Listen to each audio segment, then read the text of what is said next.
Guys, for today's video, gusto kong i-share sa inyo itong na-experience ko with GCash. So, nag-renew kasi kami na loyalty phone with Globe. And nung naglilipat na kami ng mga apps sa bagong phone, na-receive ko tong message na to from GCash. Ayan. So, hindi ko daw mailipat kaagad itong GCash account ko with a new phone kasi naka-register pa itong aking GCash sa aking previous phone.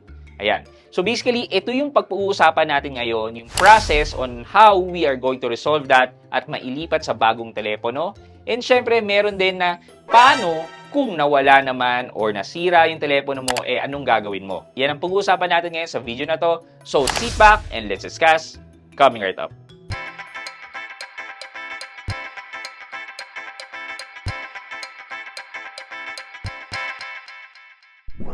Hi guys, this is Pat and you're in Pat Quintos Review TV. So if you're new to my channel, I do reviews about personal finance na meron akong experience at ginawan ko na yan ng videos and playlists na makikita nyo dito sa taas at kung bago ka dito sa channel ko, you may want to consider subscribing to my channel. Okay guys, so kung isipin mo, napakasimple lang naman talaga nito, no? Pero marami rin pala talaga nagiging affected ng safety feature ni GCash. Well, kung isipin nga natin, okay siya kasi registered lang sa isang cellphone yung GCash account mo and never na itong mailalagin daw sa ibang cellphone until such time na i-unregister mo yung GCash account mo sa ibang cellphone. So, technically, one GCash account, one cellphone. Ayan, ganun daw. So, okay, di ba? Isipin natin security-wise, maganda tong feature na to. Pero, paano nga kung kailangan mong maglilipat ng panibagong cellphone? So, unahin natin yung paglilipat lang, which is yun yung case ko, na sa akin yung existing na phone, tapos ililipat ko lang sa panibagong phone. Paano ba natin gagawin yon? So, ganito lang siya. Okay, so, buksan lang natin yung ating GCash account, login lang tayo, and then click natin dito yung profile. Ayan, pag na-click natin yung profile, click naman natin yung settings. Dito sa settings, i-click natin yung account secure. Ayan. So, kung makikita nyo, nakalagay dito, unregister this phone before you log into a new phone or uninstall GCash in the phone.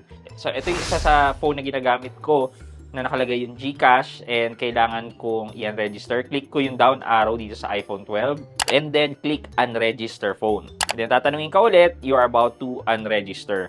And then just click yes to unregister. Ayan. And then manghihingi ito ng selfie. Make sure na ikaw talaga yung account owner and then click next. Ayan. Pagkatapos ng selfie, pwede ka na mag-log in dun sa bagong phone ng inyong GCash account. Okay. So, login lang kayo sa GCash account nyo with your MPIN and then manghihingi yan ng OTP. Pag nalagin nyo na yung OTP, ito, security update, account secure, yes, register this phone, click nyo. Tapos, manghihingi ulit ito ng face verification and then i-ask kayo to confirm to register your phone. After mo i-click yes, makakatanggap ka na ng ito. Ayan, congratulations, account secure ka na.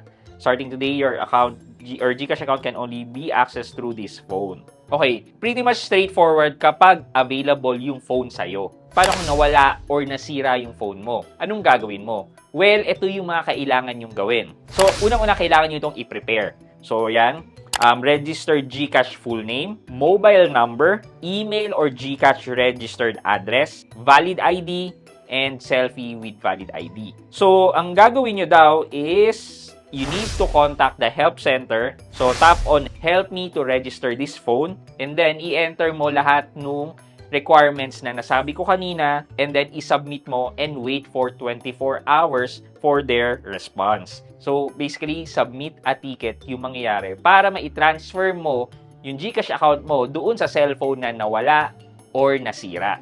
Pwede pa rin naman pero medyo may security check lang na gagawin kasi kailangan mo magpasa ng mga requirements and information. Medyo hassle pero sana hack-proof talaga tong ginagawa ni GCash to upgrade the security. Okay, for our question of the day. Dito sa napag-usapan natin, di ba parang napaka-inconvenient ng process ng paglilipat ng GCash account versus sa dating process. Kasi ang reason dito is they are tightening the security.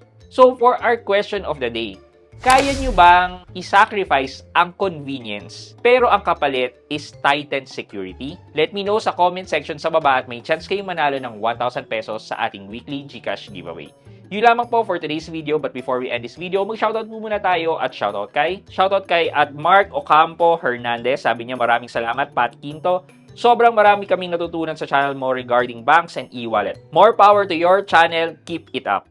At Mark Ocampo Hernandez, maraming salamat po at na-appreciate nyo po yung content na ginagawa ko. Thank you so much. I hope you can like this video, leave a thumbs up, and if not, wala nang problema dyan, but continue to support me by subscribing to my channel by clicking the subscribe button and also the bell button sa subscribe para makareceive kayo ng latest notification sa lahat ng upload ko.